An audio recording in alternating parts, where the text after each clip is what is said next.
ये बात काफी पुरानी नहीं है, ये बात तब की है जब अयोध्या का फैसला आने वाला था। कानपुर में दंगों के डर से कानपुर बंद था। हर कोई किसी न किसी तरह से अपनी छुट्टी के मजे ले रहा था। मेरे पड़ोस में रहने वाले एक चाचा जी अक्सर अपनी छुट्टी गंगा किनारे व्यतीत करते थे। मछलियों के बड़े शौकीन थे, इसलिए अक्सर छुट्टी के दिन मछलियां पकड़ने गंगा किनारे चले जाया करते थे। कभी कम तो कभी ज्यादा, मगर मछली पकड़ने में उस्ताद थे। उस दिन उन्होंने अपना दिन का खाना निपटाया और फिर अपनी पत्नी यानी चाची जी से मसाला पीस कर रखने को कहा और चले गए गंगा किनारे मछली पकड़ने। जैसा मैंने आप सबको बताया कि वो अक्सर मछली पकड़ने जाते थे, लेकिन उस दिन कुछ अलग ही हुआ। वो मछली पकड़ने के लिए अक्सर गंगा बैराज जाया करते थे, लेकिन कानपुर में उस दिन कर्फ्यू जैसा माहौल था, जिसके चलते उन्हें वहां तक जाना उचित नहीं लगा, क्योंकि कोई भी सवारी मिलना मुश्किल था। इसलिए आज वो शुक्लागंज की तरफ जाने वाले गंगा पुल के नीचे मछली पकड़ने चले गए। दोपहर के कोई 2:30 बजे के वक्त था।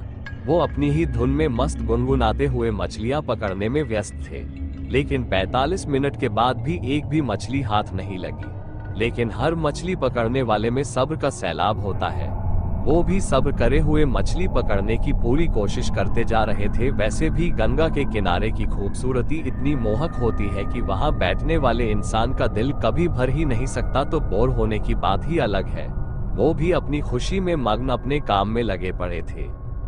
अचानक उन्हें महसूस हुआ कि उनके कांटे में कोई मछली फंसी है। उनके मन में खुशी की लहर दौड़ गई, लेकिन अभी पहले उन्हें देखना था कि मछली है कितनी बड़ी। अगर छोटी हुई तो कोई फायदा नहीं होगा, क्योंकि उनके परिवार में 5 लोग हैं। सिर्फ एक छोटी मछली से कोई फायदा न होता। खैर, वो अपनी इतनी देर बाद आई पहली सफलता को लेकर ही उत्साहित थे। उन्होंने कांटे की डोर को पकड़कर बाहर खींचना चाहा, मगर उन्हें भार ज्यादा लगा और वो उसे खींच नहीं पाए। उन्होंने अपनी उस मछली पकड़ने वाली डोर को एक पत्थर से बांध दिया और पूरा जोर लगाकर उस मछली को बाहर निकलने में लग गए। वो काफी जोर लगा रहे थे, मगर उसे बाहर खींच नहीं पा रहे थे। एक तरफ उनके मन में बड़ी मछली पकड़ने की खुशी उन्हें हार नहीं मानने दे रही थी, और दूसरी तरफ वो मछली जो बाहर आने की बजाय जैसे चाचा जी को ही अंदर खींचना चाहती थी।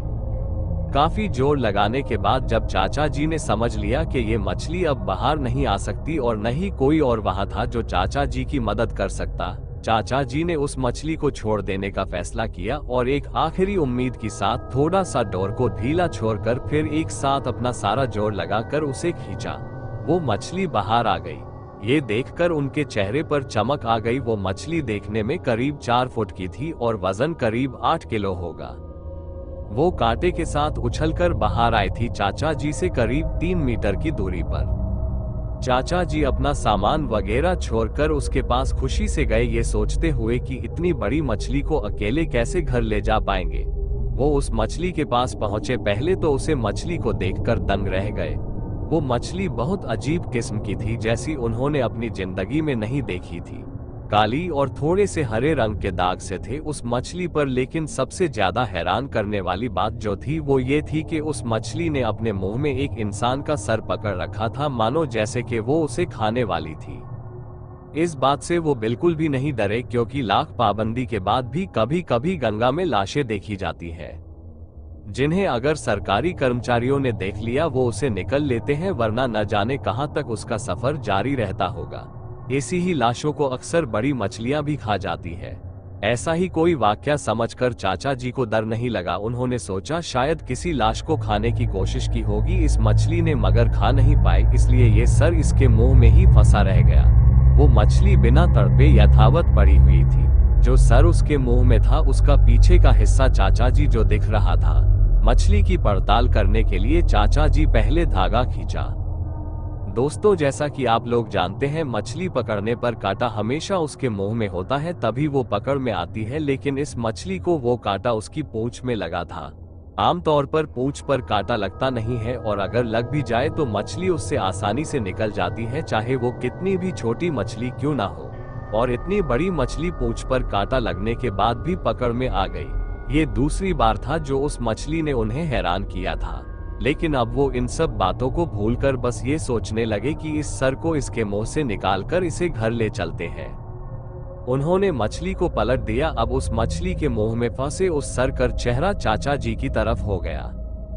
देखने से लगता था कि वो किसी ज्यादा उम्र वाले व्यक्ति का सर नहीं था और न ही वो लाश ज्यादा पहले गंगा में फेंकी गई होगी।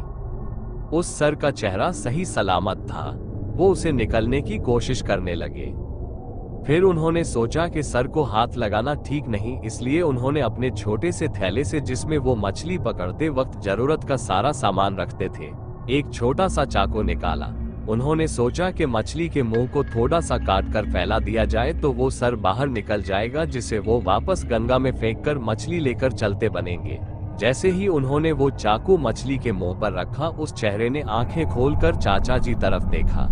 एक पल को दोनों की नजर मिली, फिर चाचा जी को काटो तो खून नहीं। ऐसा दृश्य देखकर चाचा जी की आंखों के आगे अंधेरा छाने लगा और वो झटके से पीछे हटे और खूब जोरों से चिल्लाते हुए अपना सारा सामान छोड़कर घर की तरफ दौड़ पड़े। उनके घर से उस गंगा घाट की दूरी कोई 1 किलोमीटर है। इतनी दूरी उन्होंने दौड़ते हुए ही तय की। वो घर पहुंचते ही घर में गिरकर बेहोश हो गए और वो कपड़ों में ही मलमूत्र त्याग कर चुके थे। उस वक्त उनके डर की कोई सीमा नहीं थी। घर में हाहाकार मच गया। पड़ोसी घर में मधुमक्खी की तरह जमा हो गए। किसी को कोई अंदाजा नहीं था कि उनके साथ क्या हुआ है, इसलिए सब ज्यादा परेशान थे। बच्चे बड़े हैं उनके। उन्होंने चाचा जी के कपड़े बदले और उन्हें अस्पताल लेकर गए, जहां डॉक्टर ने उन्हें कोई सदमा या डर बेहोशी की वजह बताया। ये सुनकर सब हैरान थे कि सदमा या डर किस बात का लगा उन्हें, और सब मिलकर केवल उनके होश में आने का इंतजार करने लगे। करीब 4 घंटे बाद उन्हें होश आया। खुद को सुरक्षित महसूस करने के बाद उन्होंने थोड़ा राहत की सांस ली। फिर सारा वाकया उन्होंने अपनी पत्नी और बड़े बेटे को सुना दिया।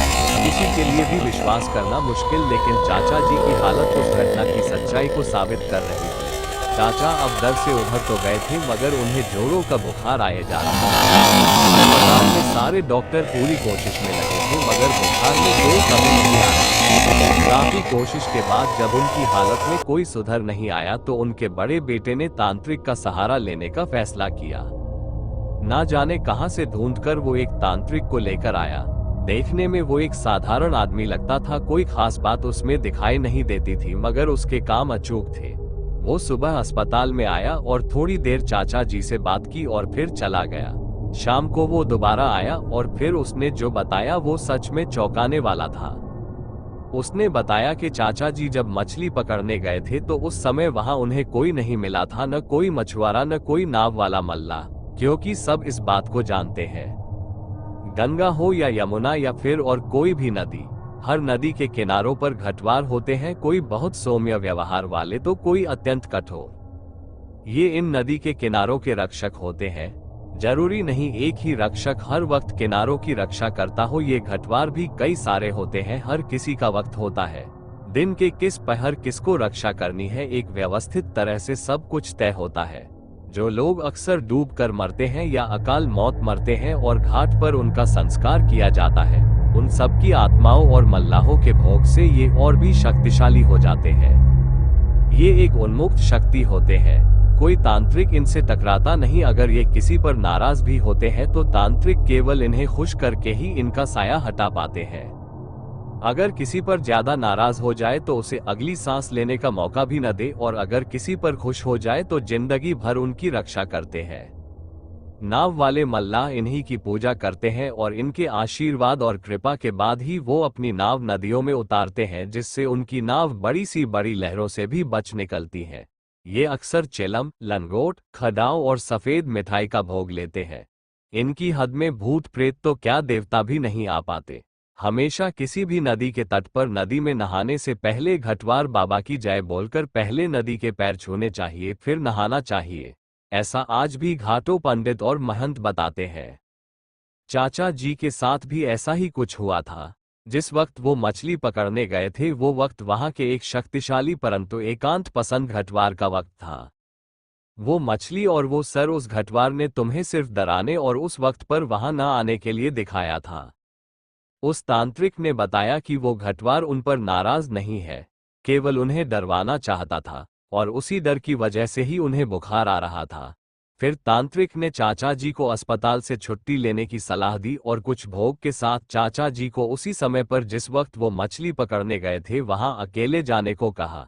वहां जाकर वो भोग अर्पण करें और घटवार से क्षमा प्रार्थना करें। चाचा जी इस बात से और भी ज्यादा डर गए थे, मगर ठीक होने के लिए उन्हें ये करना ही था। अगले दिन चाचा जी उसी समय पर सारा बताया गया सामान लेकर वहां गए और जल्दी जल्दी क्षमा याचना की और तेजी से वापस अपने घर को लौट आए बिना पीछे देखे। उसके बाद उनका बुखार भी उतर गया और उन्होंने दोबारा उस समय पर वहां न जाने का निश्चय किया। दोस्तों, घटवार बाबा की इस घटना की पुष्टि के लिए मैंने अपने गुरुजी और अपने कुछ जानकारों से पूछताछ की। उन्होंने ने भी इस बात की पुष्टि की और मुझे सबूत के तौर पर उदाहरण भी दिए, जैसे कि वहां मौजूद एक पेड़ जिसकी जड़ आधे से ज्यादा जमीन से बाहर है और वो पेड़ गिर हुआ प्रतीत होता है। उसकी डालें गंगा नदी के पानी को छूती हुई है। जो कोई भी उसे पहली बार देखता है उसे इस बात का अचंभा अवश्य होता है कि ये पेड़ तो लगभग गिर हुआ है तो फिर हरा कैसे है, इसे तो सूख जाना चाहिए। लेकिन वो हरा सिर्फ वहां मौजूद घटवार बाबा की कृपा से है। घटवार बाबा की कृपा की और भी घटनाएं प्रचलित हैं जो कि किसी बात की पुष्टि की मोहताज नहीं है। घटवार दुष्टों को सजा भी देते हैं और मजबूरों की मदद भी करते हैं।